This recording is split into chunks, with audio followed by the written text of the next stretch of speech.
Okay, it's recording. So thank you all for joining this bonus task force meeting. I Hello. really commend you for being so committed to this process that you wanted another meeting. But I do agree that, there were some loose ends that we wanted to tie up. And I think you made a lot of decisions at the last meeting. But there's just a few more to work through. So this added time will be great. Just want to make a note that in addition to the task force members tonight, Libby typically joins from Chester County, but she is out of town. So we have her colleagues, Nina and Elise, joining us as well. So with that, we will jump right in.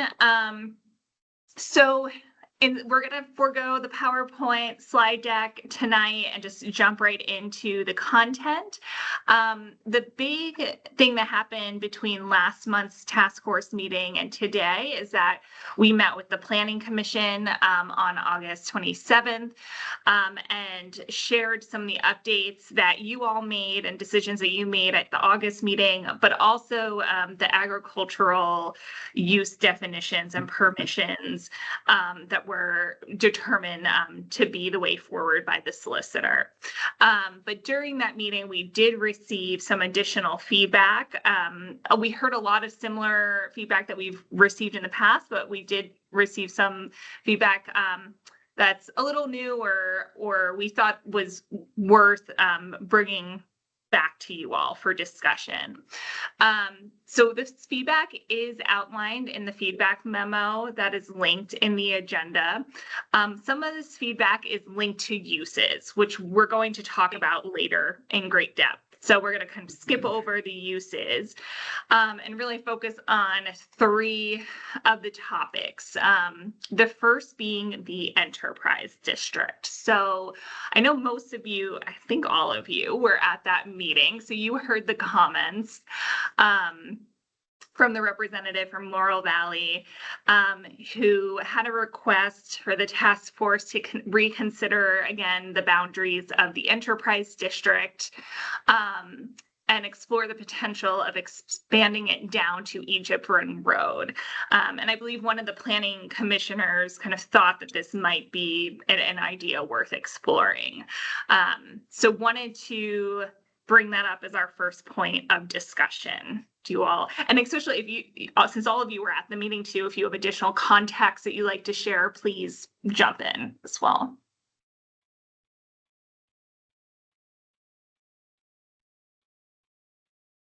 Any thoughts? Or do you want to keep it as it is drawn right now? So what would be the eastern boundary if it were to be lowered to Egypt Road? So that's something Seth and I were talking about a little bit. We were thinking it would be kind of like this. I don't think I can see you trying to draw something, Sam, but it's not coming through very well. Oh, it's not coming through? I could see it. It was a very tiny just red popped dot. up. Okay, so some people might lag, but so give it a second. Okay. I can see, because I'm on two screens. I can see it on one, but not the other, but that's okay. Okay. So yeah, so we wouldn't be including kind of these residential parcels that have a Newark Road. I will say we have not done a full exploration of the ownership of those parcels. So if we find that those parcels are owned by an industrial or composting agricultural use, we will loop those in because they could be consolidated in the future. But this is kind of our initial look. What this would mean is that the only use that's not really permitted in residential low is that commercial composting. So right now, if you have an agricultural operation, if you do composting in which 50% or more of the composting remains on site, you are permitted to do that in the RL district. The only thing that you would not be permitted to do would be the commercial composting, which means that more than 50% leaves is shipped off site. And I think that was part of the concern from both the planning group as well as representatives that showed up, that you would, or potentially the existing business would materially possibly be changed to be non-conforming by way of the change. So they pretty much were saying, hey, can you make sure that we don't lose the right to operate in after post revisit of the zoning? So their ask was either move the boundary or allow a change for the definition, if I remember correctly. So That's a good point, Chris. Yeah. just to clarify, it is already residential low density. Yes. So their ask is, if we're going to change it, can we change it to so that whether non-conforming now, we don't want to still be non-conforming, kind of a scenario. Like, and that was also another part of the conversation that the planning commission had, that like why the spirit of the project is to allow for more flexibility and less exceptions. And I know we can't do it on a parcel by parcel basis, but the spirit of this conversation is, and as well as the planning commission overall, was just let's make sure that we're not taking a step back and taking things away. And again, I know that we're talking out of both sides of our mouth when we make that statement. Yeah, and I think it ultimately comes down to, yes, you don't want to take away, especially the existing businesses or uses that are in alignment with what you want to see there. I think that tough decision about where you're willing to see non-conforming uses comes down to if it's a use that is in alignment with what you want to see in that area. And if it's not, then it's worth it becoming a non-conforming use. But that's the point. Oh, I see some other sketches on the map. Any other thoughts here?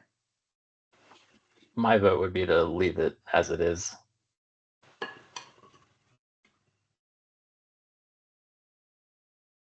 Yeah, I guess it'd be tough for me. I just feel, I mean, I understand where they're coming from only because Laurel Valley owns all that land and they're never going to sell it and it's never going to change. So, you know, I guess the only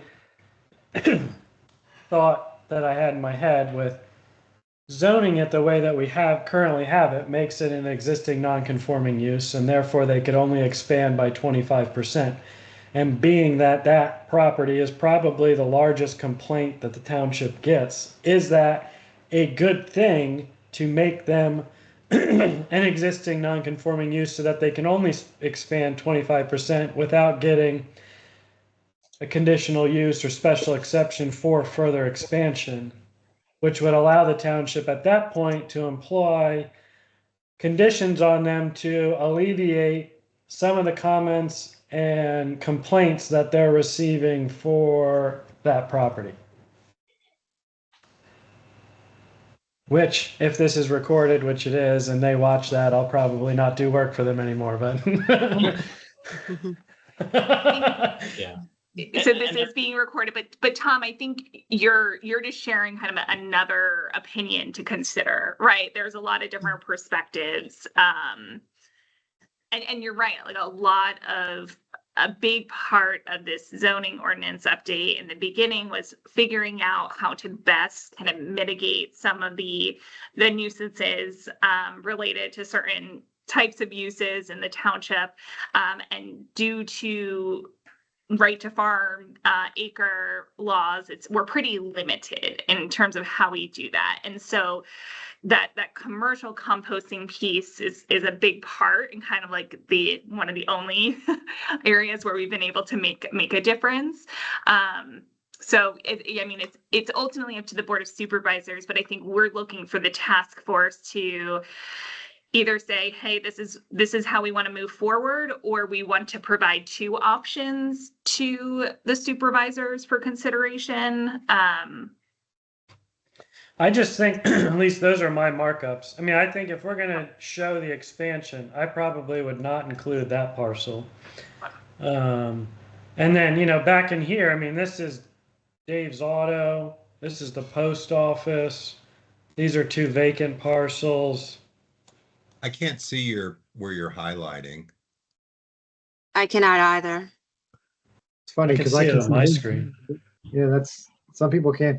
So he's marked up at kind of at the bottom right-hand corner of the red outline that Sam did. There's the kind of an L-shaped parcel, the backwards L. He marked that one out, and Mhm. then up along the northwest side of Sam's red shape. Yeah, Further because down. across the street in that little triangle is currently being developed with mushroom houses. So, I See mean, my if you're going to cursor? rezone it for this, you might as well include the triangle across Pin green. Santilli Road, because it's already being developed. There's a record plan approved. That's this one. And they own these 2 parcels. And then this is all Laurel Valley, Laurel Valley. I think they're all the way into the corner. So unfortunately, we can't see I can't see what you're doing there. But I You would see be, my cursor? yeah, I can see your cursor, but that's Yeah. it. Okay. You can't so see any of the markups? No. Okay. That's weird. That Um, so that I'll- last one you just marked, Tom, is not owned by them. The one off Strawberry Lane. Yeah, I said don't include that. Yeah, it's So yeah, here. okay. I'll trace the boundaries with my cursor. So it's along Star Road to, Yeah. is it Santilli Road? Yes. Down to Egypt Run Road. And then following the parcel line of this large parcel up. So not all the way to Newark Road. Can you all see that? I saw Yes. Okay. To Chris's earlier point about like the 2 requests at either being expand the boundary or add the use, I would I think the better approach, if you are going to change something, would be to expand the boundary rather than add the use to everywhere in the residential low density district. But that's if you even want to accommodate the request. Yeah, so just to expand, what Tom touched on is my main concern of why I leave it where it is. If we expand the use, it does kind of peninsulize out further into the R1 area, and cognizant that these composting areas are the source of almost all the complaints about the mushroom industry in the township. It does give them complete freedom to expand these operations a lot, which I think would increase the complaints all that much more. So I think what we talked about before, having Star Road as the natural barrier, does make a lot of sense. So I'm in favor of expanding down to Egypt Run just because I'm thinking of the more pro-existing business and allowing business growth and allowing it to stay focused in a more regional area, if you will, and that it not creep out and find its way into other areas. Because if they're going to have to file for an exception and file for an exception, they're just going to put an exception someplace else. So I'm more of the mindset of controlled chaos, if that's a plausible way to say that, and allowing them to kind of currently exist in their current domain and pardon the expression, but pigeonhole them into that area. That was kind of my thought of just kind of like concentrating them into one eyesore area versus allowing the exceptions then to be potentially expanded, because once they start looking, they're going to start looking, because I don't think money is an object. Thanks, Chris. So we kind of have two options. I think we've heard from Mike, Chris, and Tom, Jeff, and Sam. What are your thoughts on these 2 options? This is Sam. If you look at the Chesco views, you see that they're mostly operating on that larger central parcel with the little key towards the bottom that reaches Egypt Run. And I mean, could you do, since that, to create a buffer along Egypt Run for the residents there that I've heard from, etc. Could you not do the parcel along Egypt Run except for that one large one that touches it? Something to that effect, because I do think there could be impacts that won't be popular. And there's been mention of some protection over the watershed there, that there is some protection status of that Egypt Run creek or the run itself. I guess it's called the run. So Yeah. are you saying, Sam, that you would propose to limit the expansion to the 3 parcels, the triangle on the west, the sort of boomerang shape in the middle, and then that flag property on the right? Is that what you were saying? Just It those is. 3? It is. What about the one where the mushroom house is across from the triangle? That one? Where there's an existing mushroom house. I guess the ones that touch the north side, plus that one that touches Dave's Auto. I can't speak for the property owner. I just know that based on property records, it looks like they also own these parcels. So they'd probably be part of an operation. But that's definitely something to consider as well. When they came in for a subdivision and they subdivided the young son's house off, and I believe the parcel that they separated it off of, 60-518, maybe it is, doesn't appear to have much or any operation on it. That's the one that goes along Egypt Run. Correct. Sam, I'm just going to drop another visualization in the chat of what I think that might look like. Just as something for people to look at. Yeah, let me. Oh, I see. This parcel here in the middle, north of Egypt Run, that abuts kind of the weird T shape. It's also owned by Laurel Valley. I think it actually sold Oh, really? to one of the Bastianis as well as the sliver across the street.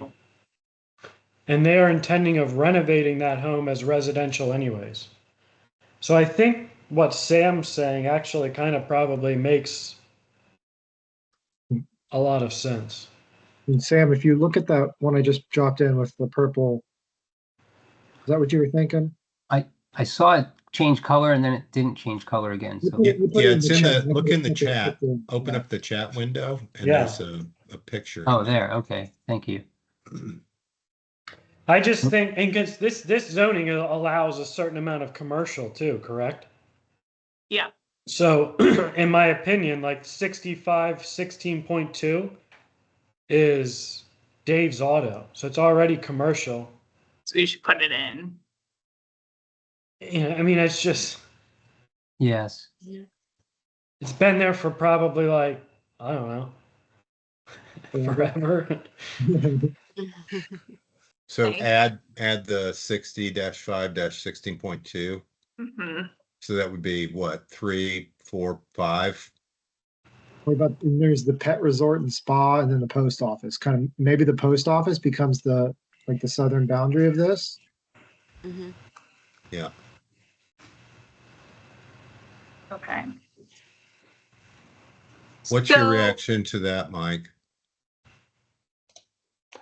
I'm just hesitant, and obviously I can say, one of the reasons I might feel this way is because I do live very near to that, and I can tell you, the operations there, they don't have to adhere to any of the other normal requirements that a normal commercial place would have to adhere to. I can hear them start operations as soon as 6 a.m. It's like a construction site going every day. The backhoes and everything starts going 6 a.m. bright and early every day. So it's my primary concern, and I'm not even right up against Egypt Run Road. I'm like probably a quarter mile back, is just if that operation was to expand more than 25%, it's going to get worse quick, and the number of complaints from other residents all bordering that area will go up quickly. So one thing that we've discussed with staff is that we can present kind of a menu of options when this goes to Planning Commission and to the Board of Supervisors. So really what I'm hearing from this group is that there's probably two options. Leaving it as is for all the reasons that have been discussed, and then an option B, which is what Seth put in the chat, which allows for continued business on those parcels, but also considers kind of the impact on the properties abutting Egypt Ring Road and also the creek. Does that seem like a good way forward? Or are you guys comfortable with that, from the task force, these two options? Yes, I am. Okay. Yeah, obviously it's a complicated topic. The Board of Supervisors is very aware of it, so I'm perfectly fine giving them two options and letting them hash it out. Okay. Can I just say I feel Mike, because I live next to Lafferty's and most of it's cornfield, but 5:30 a.m., 6 a.m. on Sundays, never fail. Mark Lafferty's turning over his compost all the way on the other side of the field, and it's Sunday morning, but they traditionally do it Sunday morning. And so if there were restrictions, of course, that would be wonderful. But without those, it does impact the residences. Yeah. Thank you. Which it's something for them to consider too. Even if we did expand the boundary, if they do expand their operations there and it annoys more and more residents, then residents could start pushing for a township noise ordinance that could restrict their operations to certain hours. So I don't know. Don't want to restrict anybody from using their property for what they purchased it for, but got to be in a symbiotic relationship here.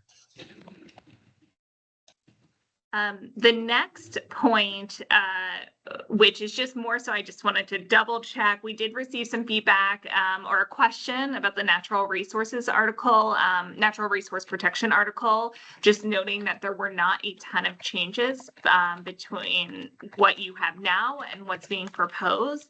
Our feeling is that in all the kind of conversations that we've had, there have not been a lot of identified issues with the natural resource protection article, and it's kind of achieving what it set out to do. So that's why we didn't propose any major changes, but just wanted to make sure that the task force kind of didn't have anything that they wanted to bring up regarding this article.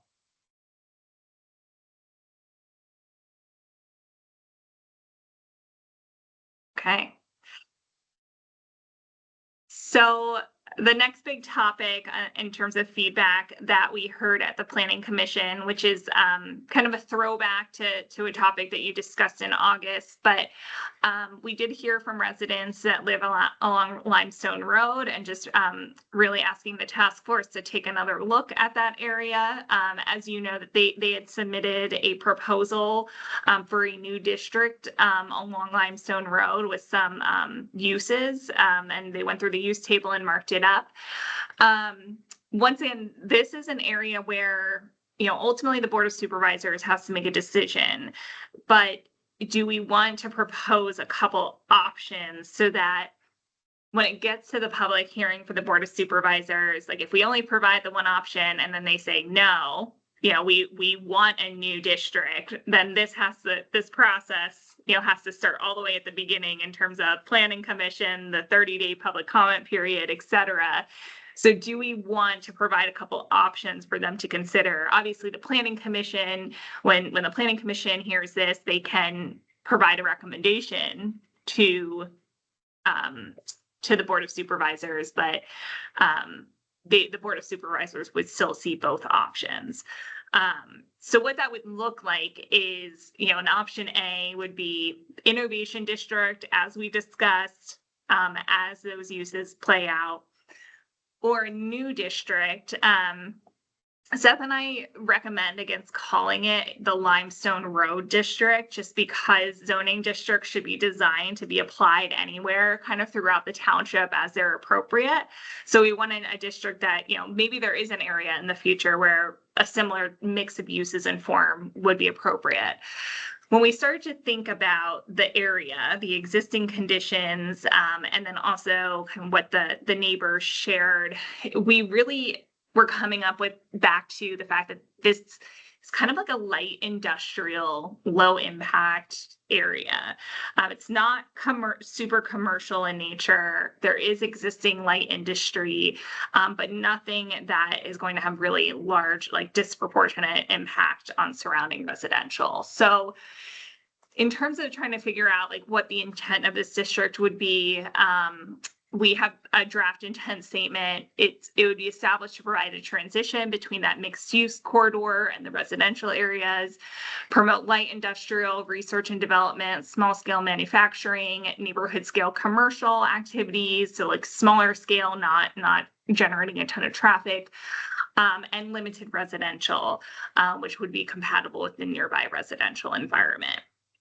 In terms of the uses that would be permitted in that district, we have that as part of like our use conversation, which will happen right after this.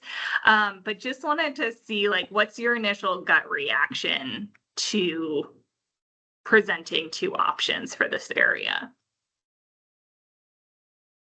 I would think that, this is Sam, I would just think that it's fine as it is. I don't see a need for another option. The innovation district as proposed doesn't seem noxious. I don't see any noxious uses in it. I mean, you could remove the heavy industry trucking terminal from a use, but other than that, all the others that we have that we're going to question in our later discussion don't seem noxious to me. So I must be the outlier. I'm sorry, because I really like it's option B. So for me, I like it. It feels like more transitional. It addresses some of the concerns, and while technically there isn't a lot of parcel acreage where some massive thing might come in, we have to remember 25 years from now, that doesn't mean that people aren't going to come in, buy out massive multiple parcels, combine them, and then reinvent the wheel. So I guess I'm trying to think out, past my generation to a next generation, hoping that this never has to be done again. So for something that is a nice transition zone, I like the light industrial district, and I like even better the idea of the option, because I think at the meeting, the hard no was what was most unaccepted. Not that it was almost like they felt like they weren't even heard. And I realize that this is somewhat psychological. However, I think moving this forward and having maximum success, the idea of an option, even if the light industrial district is chosen or decided not to be the best option, that's fine, but I think it needs to be explored. Was there something about the innovation district itself and some of the uses that are allowed in there that was the principal problem? Because I'm kind of with Sam. It seems innovation district seems like you can do a lot of the things that when I look at the option B, light industrial, it doesn't strike me as being a distinction that has a big difference. And if there is a difference, if there's an item or two that is important to them, can that be incorporated in the innovation district in a way that it alleviates their concerns without playing 52 pickup with the whole zoning process? So I mean, whether or not the person that brought up the complaint was correct, their perception is that a gas station can move in. I think biomedical was one besides Yes. the heavy industry. Yes. Have So we maybe have we done a comparison to the proposed zoning to what is currently permitted within the UD district? Because if my memory serves me correct, I don't think it's much different than what could go there today. that is correct. So this is a good transition to talking about uses. So I'm going to hide all the columns we don't need right now. So I go back to we should have never changed any of the zoning district names, and nobody would have ever complained. True. Come on. Lesson learned. So on this screen right now, and I'm going to zoom in just because I know that's kind of hard. Is that better? Can you guys see it? Yeah, A little easier now. Yes. great Okay. for me. Thank you. So it's the UD district, innovation, and then this proposed light industrial. What I put in the light industrial is exactly what the use permissions that were submitted as part of that proposal. The changes that you see in red is when Seth and I went through it, it was changes that we thought that the proposal maybe went a little too far and that we would recommend something different. And that's something for us to talk about. So for example, normal agricultural operations, this is something it's not permitted in the UD, but part of this area is outside of the UD. Let me put on so part of it is in the commercial, the highway commercial area. And let me just double check. For some reason I thought there's a lot of hiding, unhiding. Oops. Highway commercial. Oh, actually, it's not permitted in highway commercial, so we would not need to permit. We wanted to be really careful with agriculture, just based on our conversations with the solicitor, that we are not allowing agriculture in areas where it's currently allowed. So with that, actually, we can change it back to their original, what they originally wanted to see there. So if we want, we can go through, we were planning to go through district by district, and just review the uses and see if it makes sense for a district, and we can kind of do the innovation alongside the light industrial. Does that work for you all? Okay. So starting with residential and lodging uses, in terms of what they want to differences in the light industrial, let's see where they want to be. They want multifamily townhouses and multi-unit dwellings to be conditional as opposed to permitted by right. Hotel conditional, which is exists, that would be kind of similar to the UD. They wanted live work unit to be special exception. That's not really that's not permitted in the UD right now either. And then they wanted mixed use building to be special exception.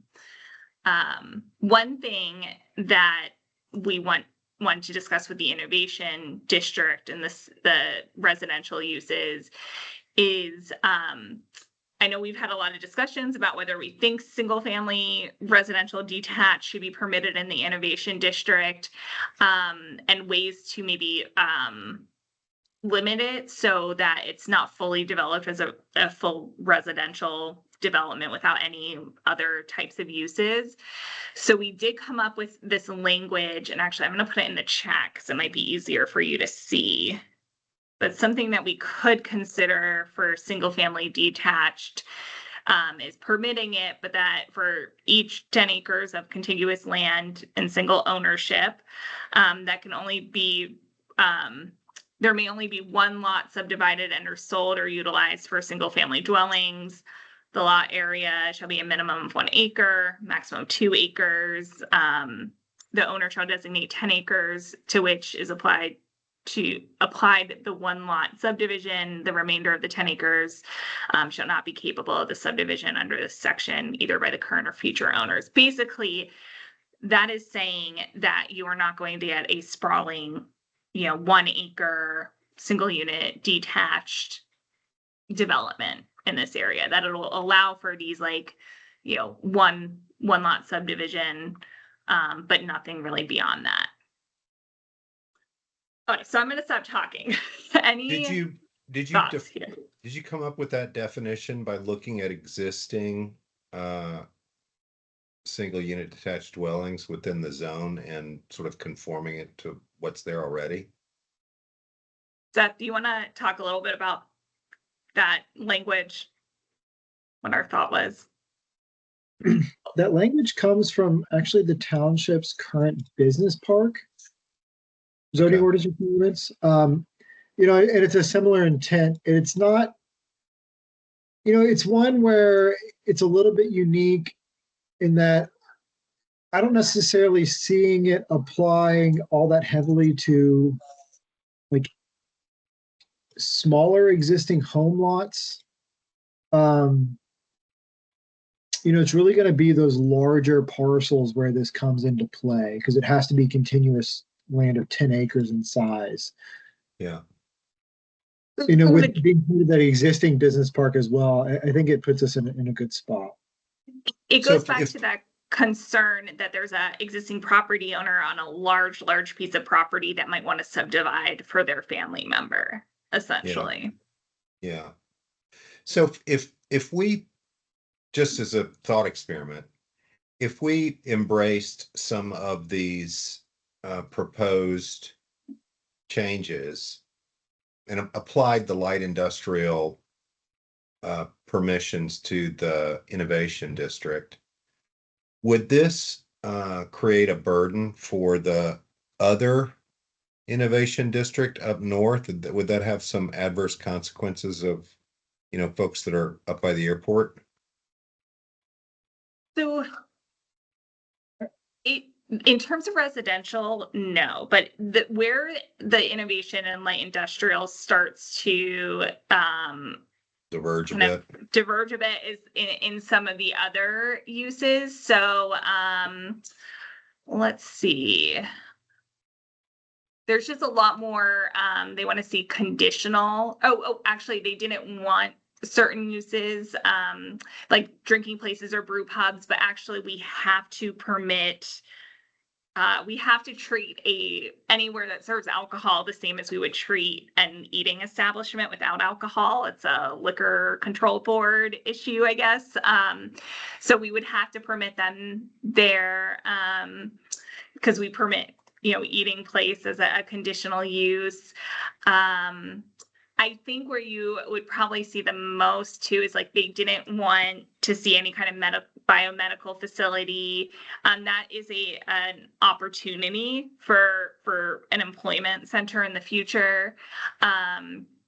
They also wanted the research and technology center and science and technology center. Those were those emerging industry uses that we had defined. They wanted those as conditional use and special exception, whereas if you're a new business that's coming in, it like that is just an added layer and burden to have to go through, and you might choose to locate somewhere else.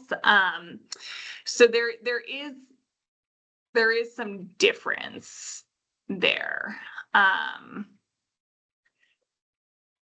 Do you want me to, I guess this is a lot to go through, so I'm curious to hear from you. Like, we just started with the residential for these two districts.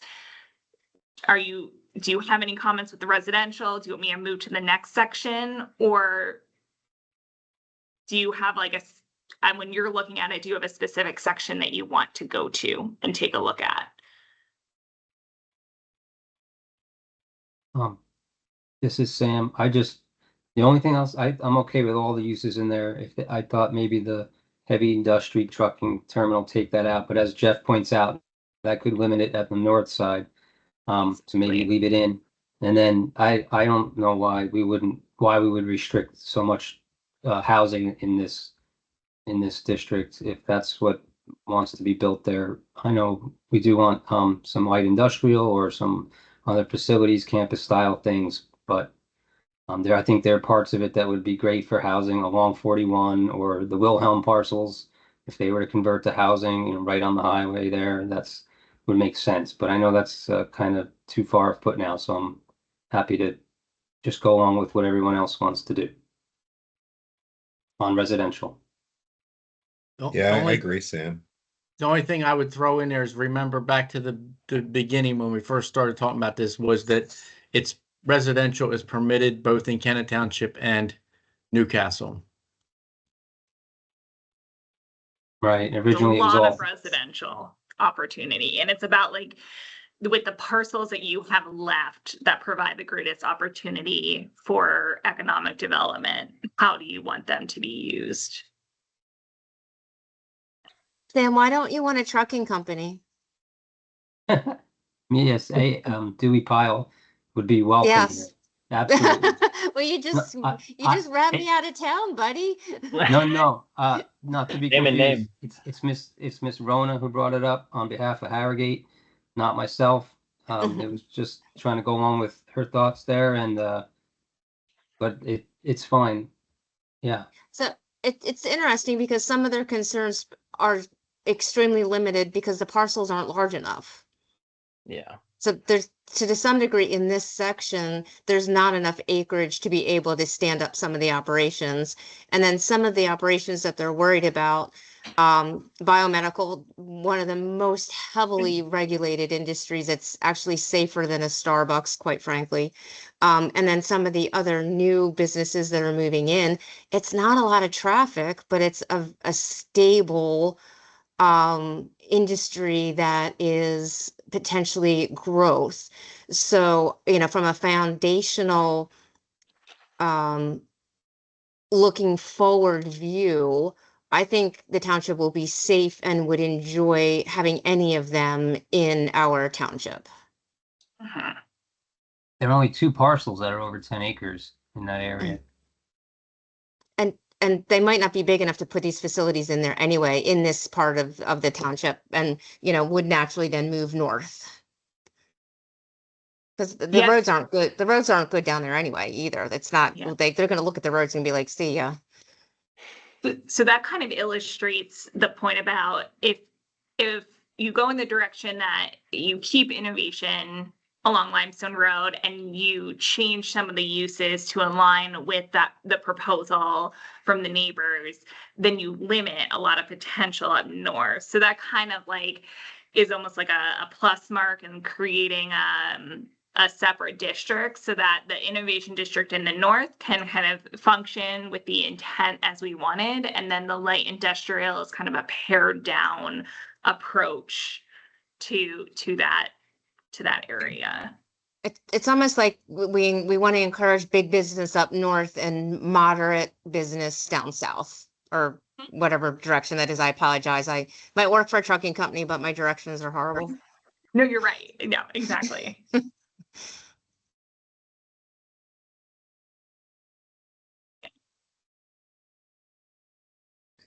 But I defer to obviously what the greater of the group would like.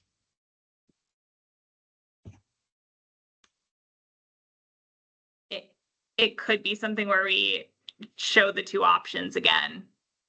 Okay. I think a couple of things I just wanted to go over with the task force in terms of that light industrial. There are certain uses, like medical marijuana academic research center. They want it as a conditional use.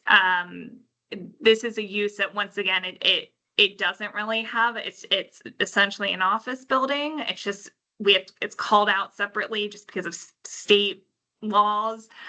So we think that would be appropriate to be a by right. Other activities, actually, this can change. Equine activities can be special exception because it's not permitted there now. Forestry operations have to be permitted in every district. State law says that. Commercial equipment and supply. This is something where, just based on some of the existing property owners, I wasn't sure. It seems like there might be some that fall into this category. So should it just be permitted by right rather than having them jump through the special exception? I'd agree with that. It seems not too far off from like the landscape supply place that's along the road there. Other things we talked about, the drinking places, that we have to permit them in the same way that we would an eating place. Let me see what else in terms of research and technology and science and technology center, since we think similar to what Chris said, like we think that these make sense in the area. We would really recommend them as permitted by right. But if this is something, yeah, I mean, we're accommodating a lot of their other suggestions here. I think there is maybe some confusion or fear about permitted by right, thinking that it can just be permitted without any kind of regulation. But there's so many regulations that these uses will have to abide by that will kind of address any of the concerns that they have. Same thing with wireless communications facility. It has to be permitted in the light industrial. I know we talked about that a while ago.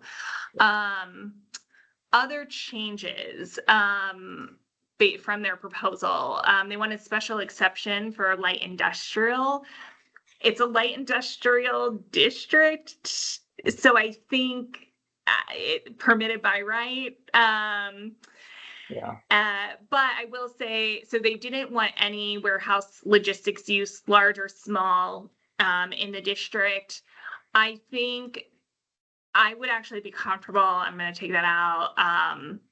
With large, it's probably not feasible. A lot of large warehouse and logistics uses, the way that we define that in trucking terminal, a lot of times, depending on your traffic, you are also a trucking terminal.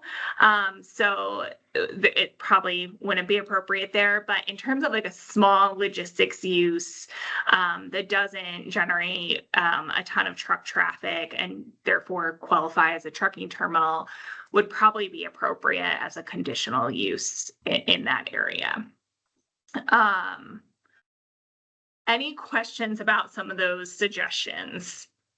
Do you feel like we've struck kind of a happy medium with that? Yeah, so the intent is to propose both, let the board of supervisors decide. I think, we do have to draw a line because the other goal here is we want to encourage business growth, because that's the best way to increase revenue for the township and prevent the need to raise taxes further, which I think all of the population that attends a lot of these meetings would also say is a high priority. Okay. Before we move into other districts, are there any other uses that you want to look at for the innovation district? I know we kind of talked about it while talking about the light industrial. I'm just scrolling down here to see what notes. Why did community garden, why is that a C instead of a P? Let's see. Community. We have it as an S. Let's see. I was looking at one that had it as a C. Maybe I was looking in the wrong. No. I think my assumption there is that when we were talking about like highest and best use, or like, is that really like exactly what we want to see? We could just not permit it, or we I think could permit it as a special exception. I just think by right, it was just like, okay, it's not necessarily exactly what we want to see there. The community garden as an accessory use would be permitted, but just not as a principal use. Okay. But we can go either way. That's the point of this conversation. So any thoughts? So as a principal use, that would be counterintuitive or counterproductive for trying to grow business, correct? I would say so. It doesn't really add much. So with that, I would say let's just remove it as a permitted use in any way. Same for nature preserve, potentially?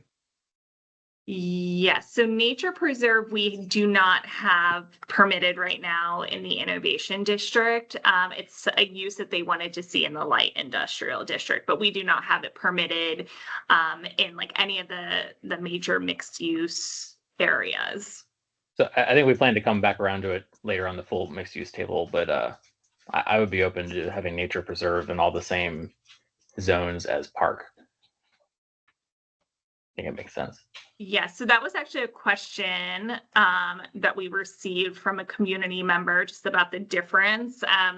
The big difference is kind of the intensity and like activity on the property. So like a park is something that's, it's visitors. There might be areas that are just solely conservation, but there is an area for passive or active recreation, whereas nature preserves could have that component, but don't necessarily need to. It could just be a protected piece of land.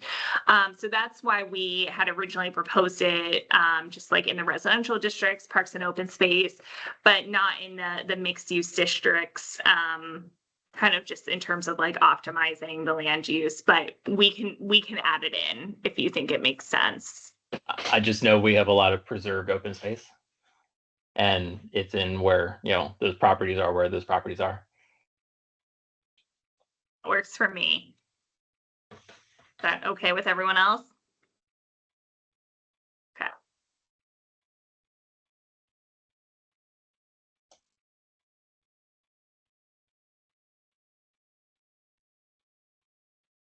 Okay. Yeah, I'm gonna hide these. I'm gonna hide light industrial. So right now we're just looking at the mixed use districts, from highest kind of intensity to lowest intensity in some ways. There were a couple of comments that we received from the township that maybe we can start with, and then we can open it up to any other uses that we want to discuss. First was manufactured home, and manufactured home community. Actually, with this use, let me look at it completely. Oops, I'm sorry.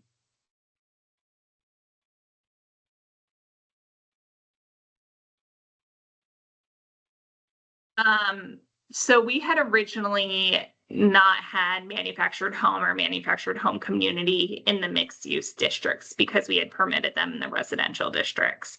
However, we received some comments that, especially due to the lack of utilities in the residential low district, it doesn't necessarily make sense to permit a manufactured home community. A manufactured home, sure, because that's essentially a single family home, but a community would not make sense. So we're proposing to remove that conditional use in the residential low, but for the same reasons, and also because of some existing uses in the village center and village gateway areas, allowing the manufactured home community as a conditional use and manufactured homes as permitted by right in those mixed use districts. Are you guys okay with that? Agree. That all makes sense. Yeah. Okay. Cool. Okay, so that was a big question that we had. In terms of civic and institutional uses, any questions here? We don't have any comments really to discuss, but just wanted to see if you guys are okay with the use permissions as they are.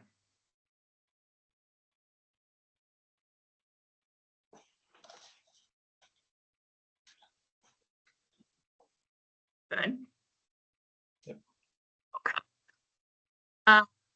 Okay, in terms of agricultural and recreational uses, the normal agricultural operations are permitted in the residential areas, which is primarily where they're permitted today. So they're not in the mixed use districts. We do have community garden principle as permitted by right in village center, village gateway, which is kind of, we want those to be kind of neighborhood feels. Let me see. We did add permitted by right, the forestry operation, just to be in alignment with state law. And then we discussed adding nature preserve. So any questions here or thoughts? Does that agricultural operation include livestock? I can't remember. Yes. So normal agricultural operations includes everything. So livestock, Okay. crop, farming, and also like mushroom related. Okay.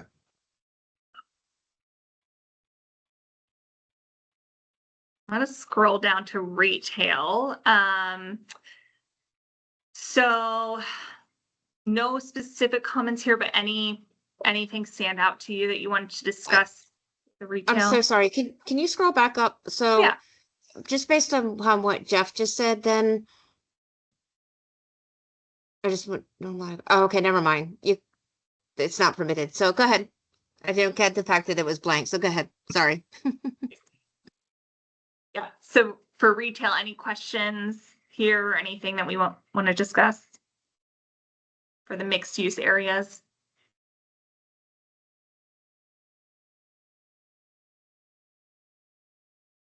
Okay. Why would we not have a dispensary in innovation? And I think when we were originally going through kind of the innovation, I think we were thinking about like what was it? That's too much retail. It's retail-y rather Yeah, but I don't think it's necessarily a bad thing. It's, you know, we could permit it by special exception. It's up to Yeah. I would say in the option where innovation stays near Limestone, I would say that they would object to that. True. Very true. Okay. Very So then, but Point- you said point it's taken. law. It's law that we have to allow the beer, wine, and liquor because of the restaurant. Because don't you think like the spirit of a cigarette and vape store is the same as a liquor store? And they sell cigarettes, beer, wine, liquor, sell cigarettes. No, I think what Sam meant earlier was that restaurants that serve alcohol are treated the same as a normal restaurant, not But- necessarily but- the standalone liquor store. I think it's the same though for retail operations that you would have, at least that's what I understand from Winnie. We can double check, but that like if you're allowing a retail operation that sells food, then you also have to allow a retail operation that would sell alcohol. So then do the convenience store and the beer, wine, liquor stores have to match? Because they sell alcohol at the convenience stores. Is that what you're saying? Some of them do, and they're looking to put them in the future. Like some of the little pop-ups do have like beer sales in them. Like Wawa's starting to get liquor licenses in them.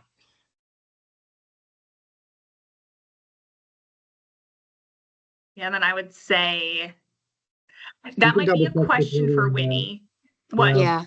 Yeah. Okay, we'll flag this. Like these standalone. Yeah.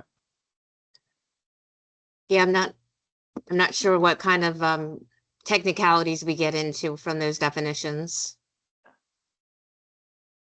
We'll check on that. Yeah, because it's like if it's like the standalone use sale, if it's just part of it, what percentage? I'm not sure. So we'll look into that. Yeah. Okay. In terms of service uses in the mixed use district, one thing that we had recommended, just when our team was going through this again with just a fresh set of eyes, was removing firearm establishment from the mixed use corridor. It is permitted in the enterprise district. Is that sales or is that like a Yes. range? It is not a range. So the range would be firearm target range. We actually, I mean, Okay. we permit the range as a conditional use and mixed use. So I guess maybe it's a little Oftentimes you'll see counterintuitive or contradictory. firearm sales in range facilities. You know, they So- kind of go together like Yeah. bullets and Sure. guns. What about as a conditional use, maybe to match the firearm range use?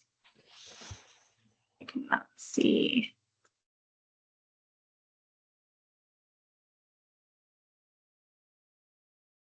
Sorry, I just lost my mouse. Oh no. I know. Okay. I will not worry about the strike through now. I'll just put a note that.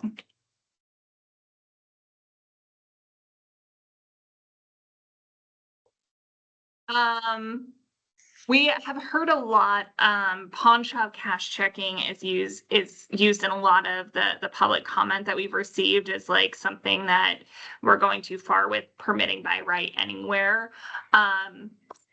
We do call this out as a separate, use, so we can regulate it different than like just any other kind of service, neighborhood service. So we were thinking maybe just permitting it by special exception, just to put a little added.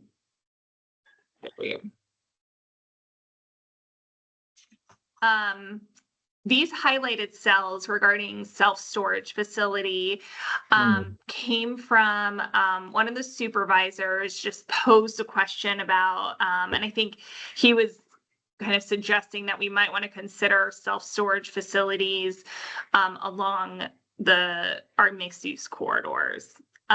Right now, they're permitted in the enterprise district, and I saw a comment in our draft document about permitting it at the airport, which I agree. But do you have any thoughts about permitting self-storage along the Village Gateway mixed-use corridor? So it is definitely an existing use, so it makes sense in that respect. And I would agree with their comment that if there's some way to put a spacing requirement, because the board of supervisors will also agree that we already have plenty of them, to make it a little more challenging to build more of them. Yeah. And maybe just put it as like a special exception. Yeah, special or conditional maybe. Yeah.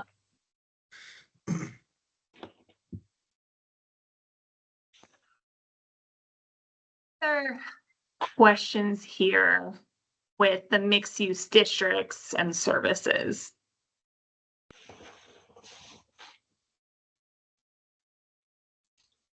Service.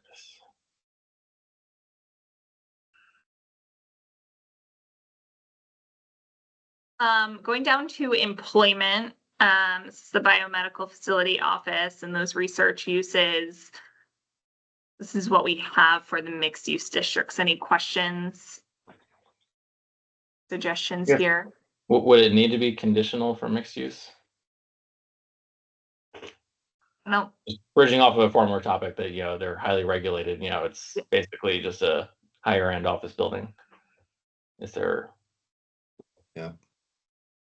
And obviously they would be great jobs to have in the township.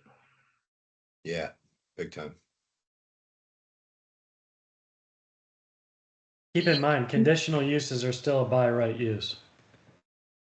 They just allow the township to employ reasonable conditions onto the project.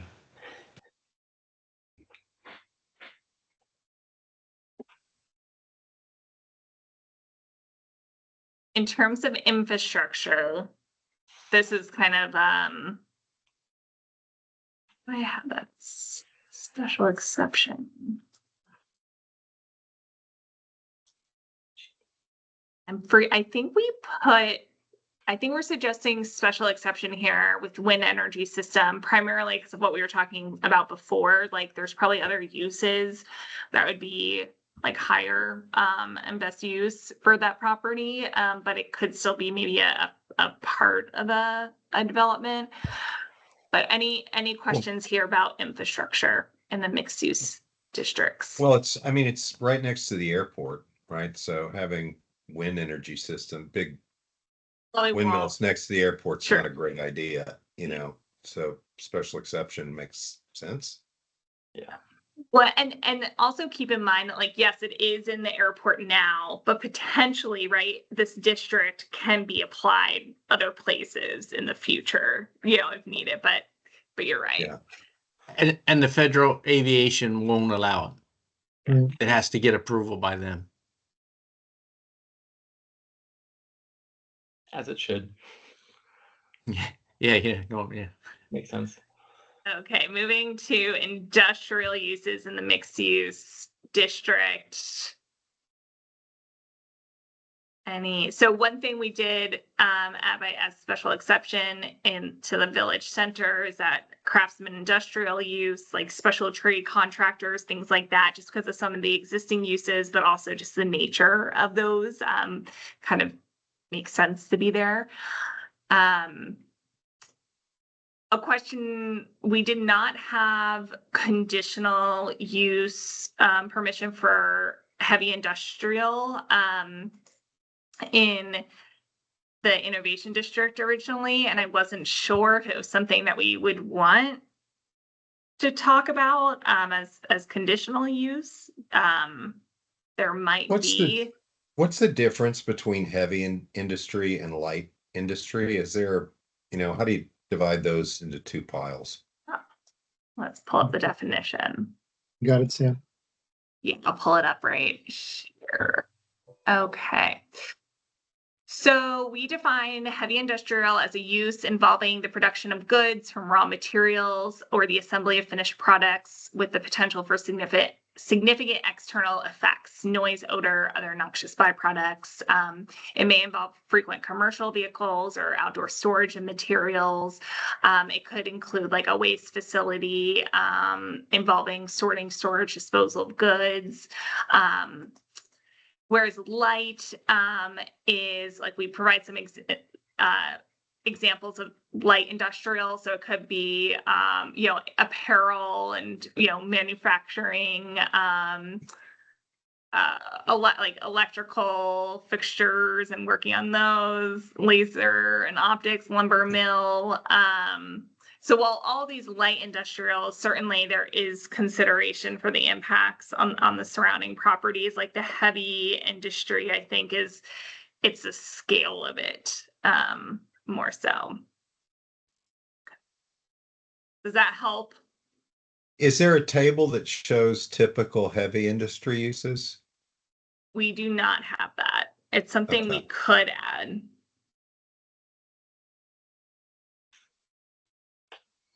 There is definitely a gray area between these two. Yeah, because you look at that definition, you can say, well, a furniture maker would really sort of fit in there, which is not the intention, I'm sure.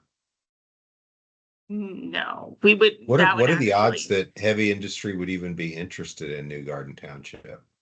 Don't you have to have serious infrastructure, rail lines, major power, gas to make a go of that stuff? I think too, when we're looking at the definition for heavy industrial, like it's almost like eliminating what is listed as example craftsman and light industrial and kind of going from there. This is not meant to be an exhaustive list. It's meant to be an illustrative list to help with definition. But like you bringing up like the furniture, right? Like that's an example that we think fits more into the craftsman industrial. Yeah, I agree. I could see you putting that in the heavy industry bucket, even though it's not, you start from raw materials and you store stuff and you make noise with your saws, but that's not heavy. I think steel manufacturing, as heavy industry, but I don't know what else would go in there. And there might be some low impact heavy industry that, we're excluding. I just don't know. And I guess to define, if somebody was to come to the township with an application to build something, who would make the decision of whether or not it falls under heavy or light? The zoning Robert? Officer. Yeah, that'd be Robert's determination, and then any appeal to that would go to the zoning hearing board one way or another. Yeah.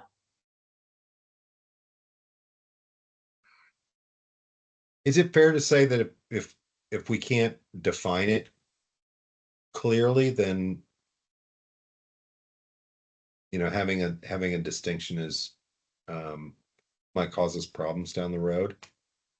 And maybe we are defining it clearly enough.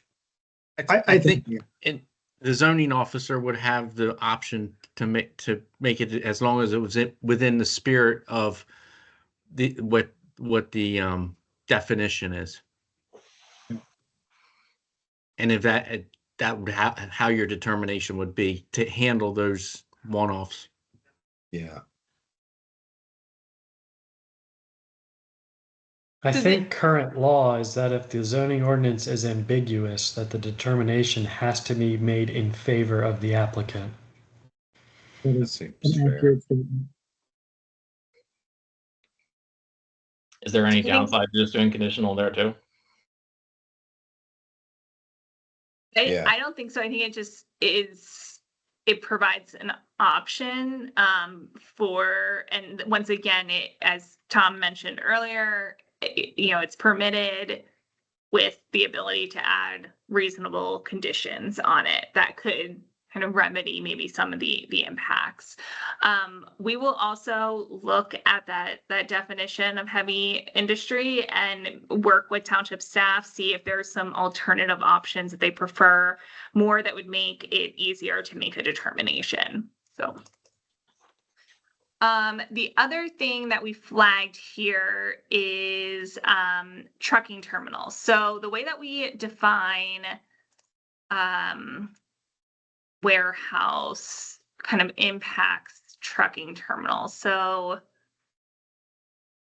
you just pull it. So a warehouse or logistics use that has 10 or more tractor trailer docks or would generate more than 50 tractor trailer trips or 100 non-tractor trailer trips in a 24-hour period would be also considered a trucking terminal and have to meet the requirements of that as well. This is actually a definition and approach that oh my gosh, Penn Future, an organization in the Commonwealth, put forward in their model ordinance about warehousing, and kind of has been an approach to areas that are experiencing a lot of warehouse pressure, just as a way to make sure it's not always about the size of the warehouse that is the issue. It's about the traffic that's generated. So this kind of addresses both factors. So with that, I noticed we had in the innovation, we did have warehouse logistics use large and small. And so I figured, some of those might also be considered a trucking terminal potentially, or generate enough traffic to be considered that. So I think it's probably appropriate to make that conditional use as well. But does that make sense to all of you? Yep. Yeah. Okay. Okay. Is just one question on mixed use. Is there any reason to maybe include the small trucking terminal in mixed use, just due to some of the mushroom operations that are already there, to make sure they're not non-conforming? Do any of them fall kind of under that definition? Well, There's a lot of property there. Wouldn't the trucking be an accessory to the business? Well, In most cases, that's what they're falling under. Yeah, and especially if it's if they're considered that normal agricultural operation, then they're permitted. Yeah. But I think there's packing facilities. Yeah, they're separate. Yeah. It depends if they would define as packing or a warehouse, but it could leave the option, for them if they need a logistics point. I don't think it would be out of the question to include that in mixed use, considering a lot of the uses that are along there right now as conditional.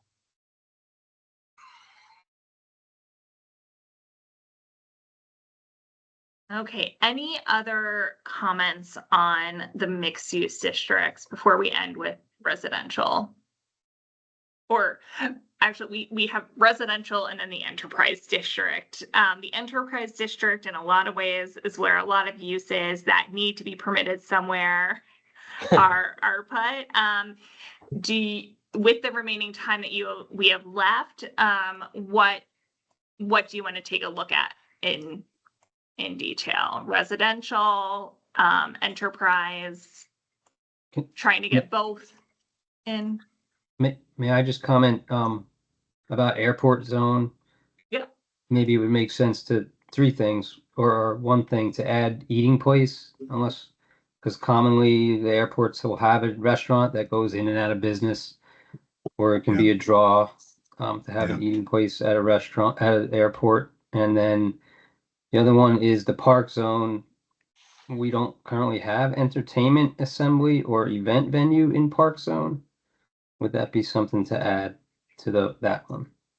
Yes, so that's actually good point with the park. This is something that we talked to township staff about, and they talked to Parks and Rec. And so they sent us an updated kind of use matrix for the parks and open space area. You'll see anything that's highlighted in blue came from the township. So permitting commercial or private recreation as conditional use, eating place, entertainment assembly, service neighborhood as a conditional use. Let's see what else. Oh, and then making kind of all those temporary uses. I think we had them as a special exception originally, but just permitting them by right, such as farmers markets and open air markets. Christmas tree sales. Yeah, the temporary kind of outdoor event or temporary retail sales. Yeah. So yeah, that's a great point and was addressed by the township. But yeah, in terms of the airport,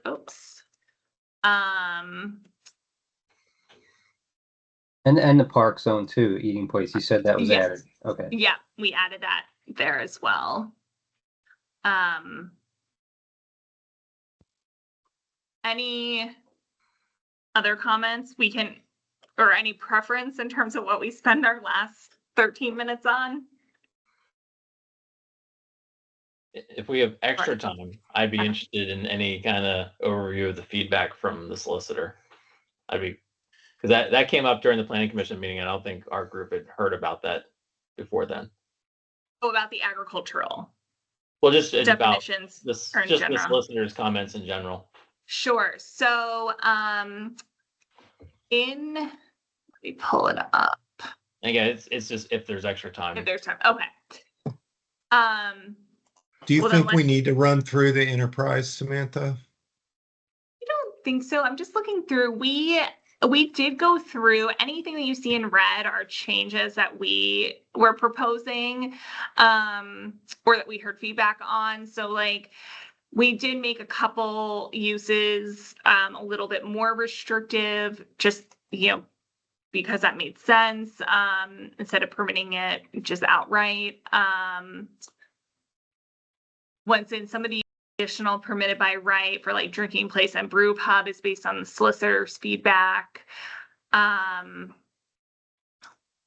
Oh, we had private club permitted by right in enterprise. I just figured we're putting a lot in enterprise and it's not a huge area. So I was thinking of just removing it. I don't think it needs to be permitted there, but I wasn't sure if you had any thoughts.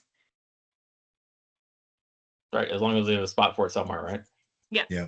Exactly. Same with smoking place. It's permitted, special exception in mixed use. Do we want it in the enterprise as well, or? I don't know the exact definition of it, but how does that differ from like your cigar shop? A lot of them have Like a smoking room in them. a lounge, yeah.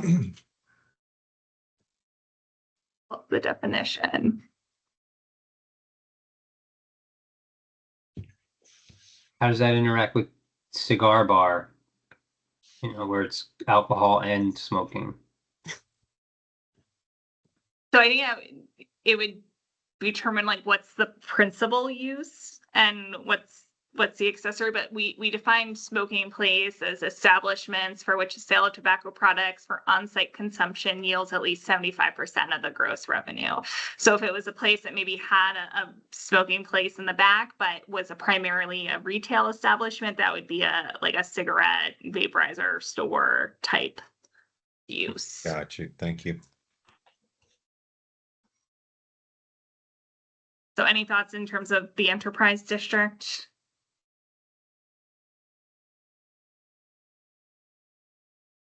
Check it out. Yeah. Okay.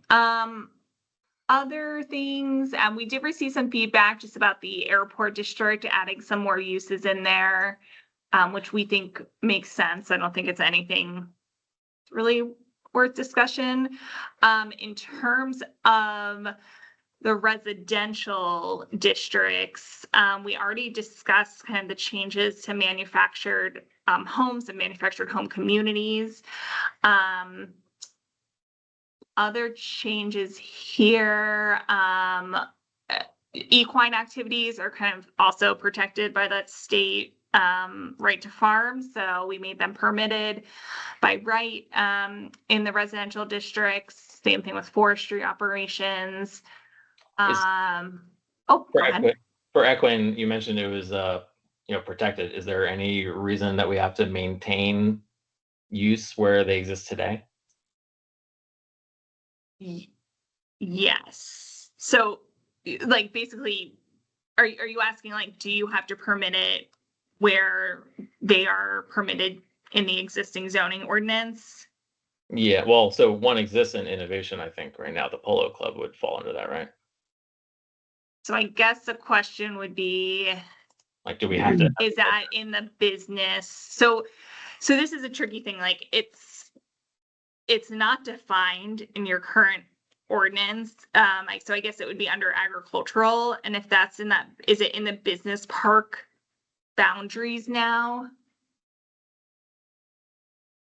It's in the Innovation North area. So it's kind of it, but in the existing zoning, it would be like the business park.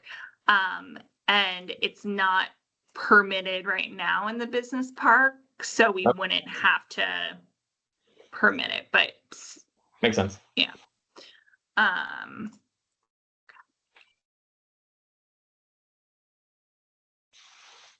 In terms of other residential, one thing we have talked about that residential flex area allowing some lower impact, lighter types of retail, but didn't really provide for it much, we realized.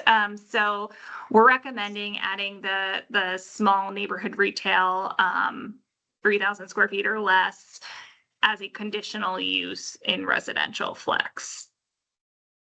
I thought about that, and I thought that would be a good idea, but then I reflected and thought maybe not. Maybe keep it steered toward the mixed use.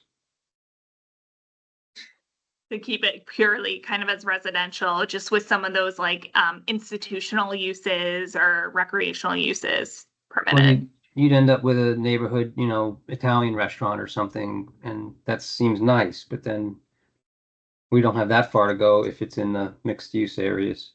That's a good point. Yeah. What about like the Landenberg store? Yeah, I have advocated from the start for some sort of place down in Sawmill area down there for some sort of convenience store where you can get eggs, milk, beer, but that's been shut down. And I think that area right now is But I use that as an example for allowing it for a nice little community spot, Yeah. more like a friendly feel, if you will. I think so with that area in particular, it's RL. So permitting it, if we wanted those types of uses in that area, then you'd have to permit it everywhere. And I think that would probably not go over well for a lot of other areas. I think we were thinking primarily for like new or kind of planned developments that are going in, if there's some sort of small retail component. But I do hear Sam's point about really wanting to focus the retail along the corridors, and they are not too far from where we're concentrating the residential flex. So do we not want to, we don't really want to detract from those corridors, essentially. So conditional use or remove it. I think we have two options here. Could you limit it more? You said there was a size when you mentioned it. Yes, 3,000 square feet or less.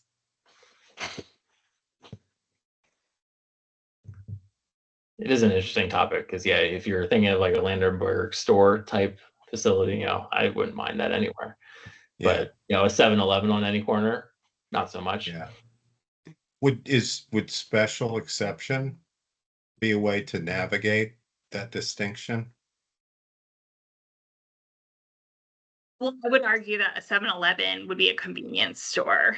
So that's why we pull out that as like a different use. Like, so we pull out like these specific retail options as a separate use from every other kind of neighborhood retail, because we think that they're different. But it could be a coffee shop. It could be a little bookstore. It could be, I don't know, just any other dry cleaner, you know? So I don't think, so special exception or conditional use, you could, well, special exception would have that review, the heightened review. Conditional use, you could impose certain kinds of conditions. I'm not sure that it would be appropriate to like in that dictate the type of retail use, more so maybe like hours of operation or, you know, things like that. But I could potentially see allowing it in any of the residentials. Yeah, No, that's where no, I was leaning, Mike, right? Because you could put S in low density, medium, or flex. A bunch of good plans. Or it's like a bakery business out of their house and wants to grow and put up a little storefront next to it, you know. Yeah. I don't know. you guys are thinking special exception? Does that address it, Sam? Sure. I like the idea. I just think that it could cause problems down the road, but I like the idea of having places in the neighborhoods that could be successful. Yeah. Okay. Yeah. The other Oh. part of that is the public water and public sewer. Exactly. Even though it's permitted, it could be something that's put on it. Let me just finish with residential. I think those were the big ones. We did add agritourism marketing enterprise as a conditional use, accessory use in the residential districts, just because there are a lot of agricultural operations. And that takes us to the end with 2 minutes to spare. But are there any other use kind of questions or things that you want to bring up? Because this is the time to do it.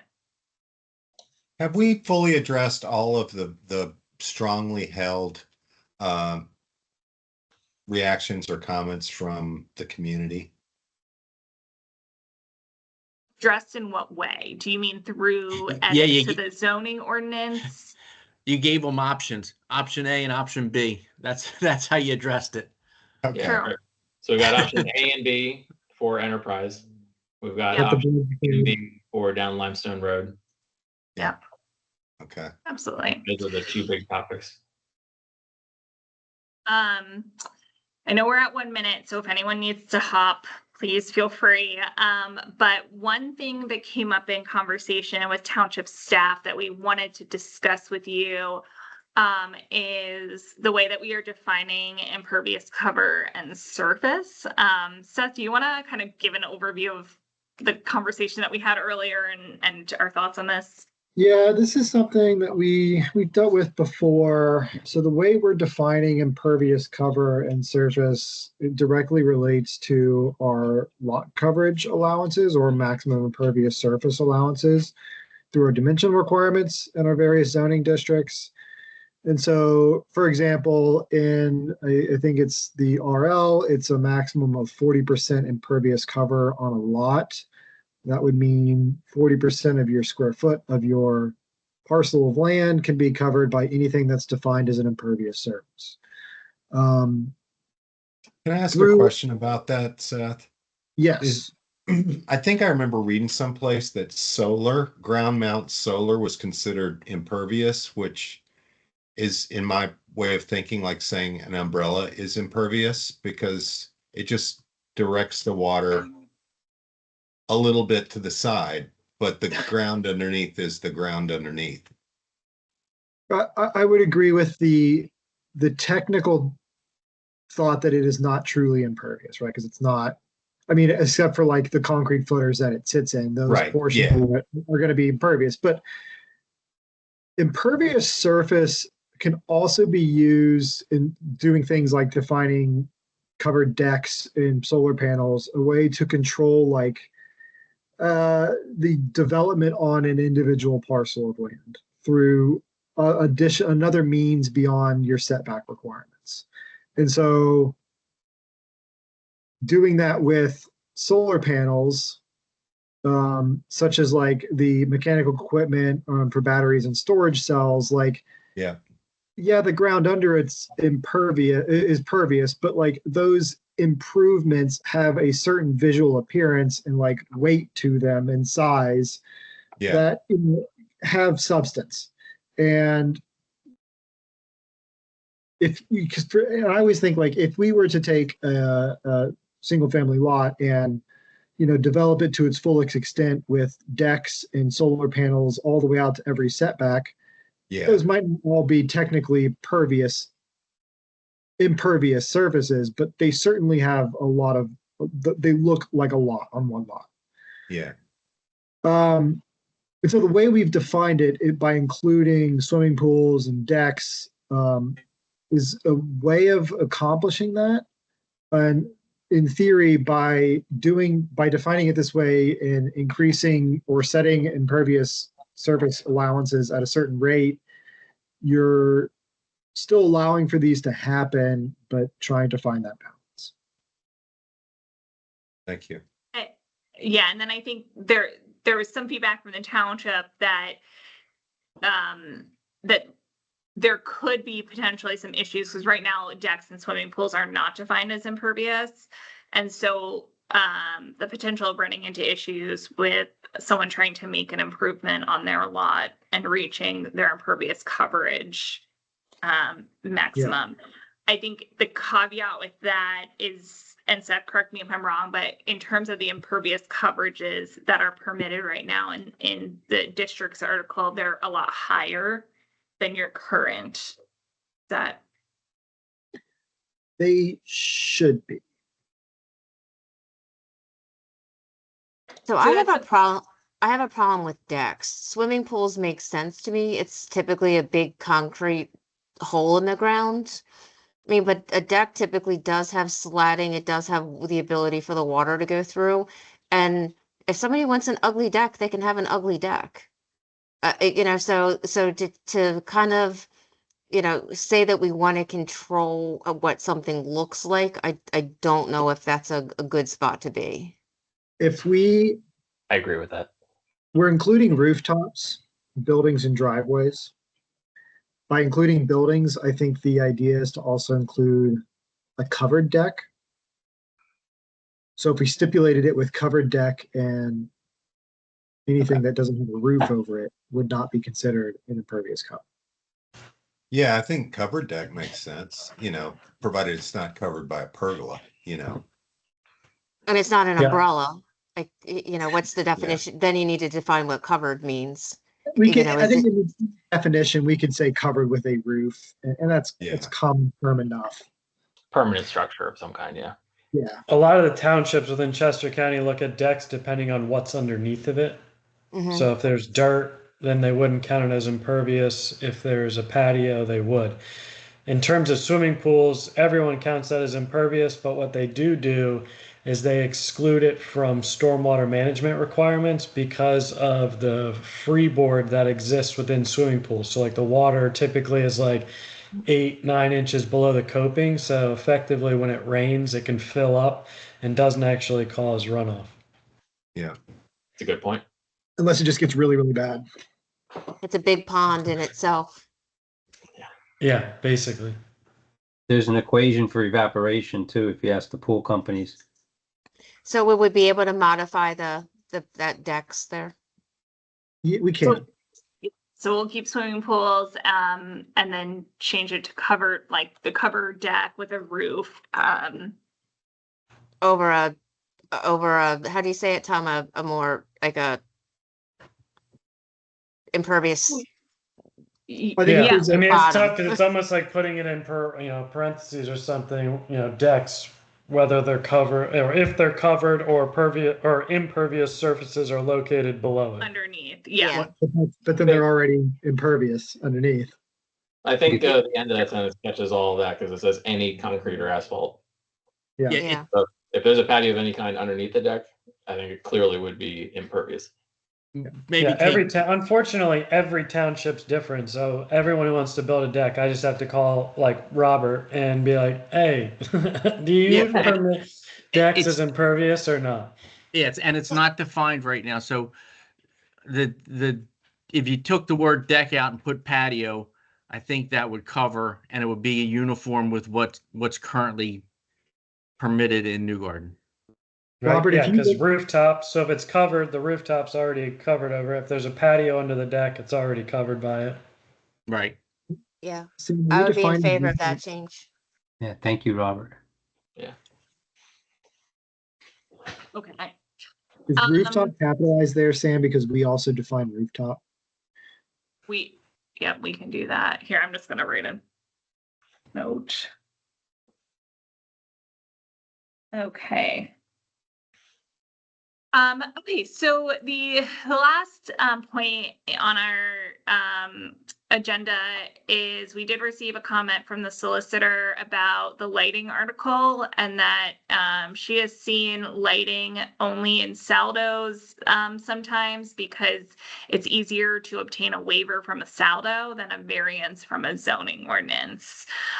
So this is, I mean, lighting articles do belong in zoning ordinances. It's something that's like permitted and acceptable. It's just more so the township's perspective on like how stringent they want to be with lighting and how if you want someone to seek a variance versus a waiver. As a task force, do you have any thoughts on this? This is something we can also discuss with staff. Saldo. I agree with Saldo. I'm probably in the minority. I want lighting so there's some element of safety. I think we have gone overboard with wanting lights every 2 inches. I will couldn't tell say you how many variances I've gotten in New Garden for lighting. Yes. we pulled back a lot on the new lighting article versus the old. Good. Okay. So if Yeah.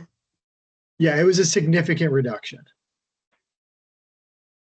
Yeah, I mean, even with it being in the Saldo, and if you can't meet it, it still gives the supervisors the right to waive it or not. At least you don't have to go to the zoning hearing board, which is like, it's costly to the township, it's costly to the applicant.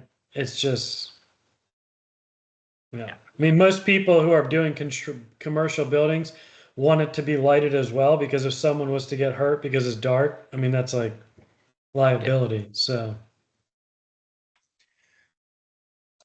Tom, may I ask you a question about, all of our work here?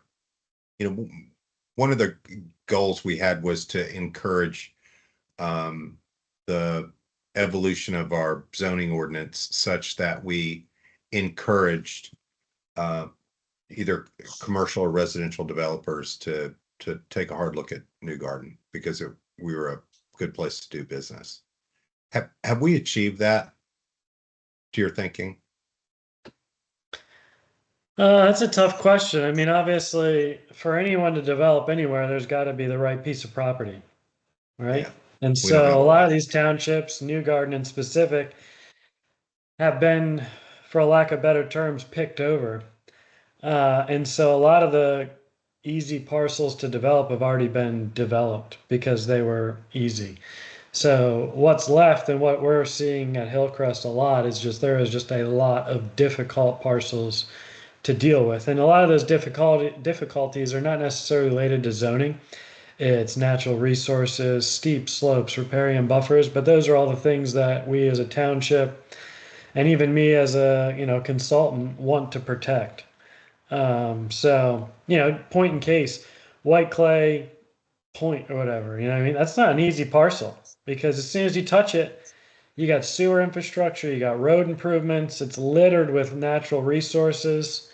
It's just a costly one to develop. And so that's just what is left with Chester County and Newcastle County really is just all difficult parcels to develop. So I think we've reduced, obviously there's like not density requirements or, things like that because it's all related to parking. And so I think, and the mixed use obviously is a way that a lot of people are looking to develop because they can now financially make properties more feasible for development because they're not only able to get commercial, they can put apartments above it. I will note though, with this new White Clay Point, I think that it should be mixed use all day long. I think that the commercial shopping center that they proposed, which they stated in the last meeting was a non-starter for them. I think look at the shopping centers we have in New Garden already. They unfortunately, they get passed around through national, ownerships and nobody cares about them because nobody's local. But if you have a residential aspect to a commercial development, if you're not keeping up with it, it's not going to rent. And I feel like it just provides a longevity to that development, right? Because if there was apartments in New Garden Shopping Center, would it look like it is today? Probably not. Would there be a lot better shops because all of a sudden those shops can get, patrons from the residential above them? Probably. It's just, but development as a whole in general is just tough anywhere, no matter what the zoning ordinance is. Not Everyone- to go too far into that, Tom, but talking about the New Garden Shopping Center, that was something that was potential at one point, and it never happened for whatever reason. Well, it's tough to put apartments above existing commercial spaces now. I mean, disruption to business, your tenants, Yeah, no, the lower section Uh, that's completely empty. Yeah, or mostly empty. yeah, where Big Lots was. Yeah. Yep. Yeah, it'd be great to put an apartment building there. Exactly. Yeah. Pack them in. Well, I heard from Tom's response that there are portions of the zoning ordinance that do help. So even though there's a lot of other layers there, I think that it's a success that there's some things here that work. And I also think just in terms of the uses and the use definitions, this ordinance provides a lot more guidance and coverage in terms of that for the township. So with that, we are going to be preparing the final draft, not the working final draft, the final draft that will be published next Wednesday, September 17th, 1 week in advance of the Planning Commission meeting. That will be the ordinance that has the changes that we discussed today, along with those 4 different options that we discussed, and we'll provide a cover memo for that. That will be the ordinance that the Planning Commission considers and provides a recommendation to the supervisors on.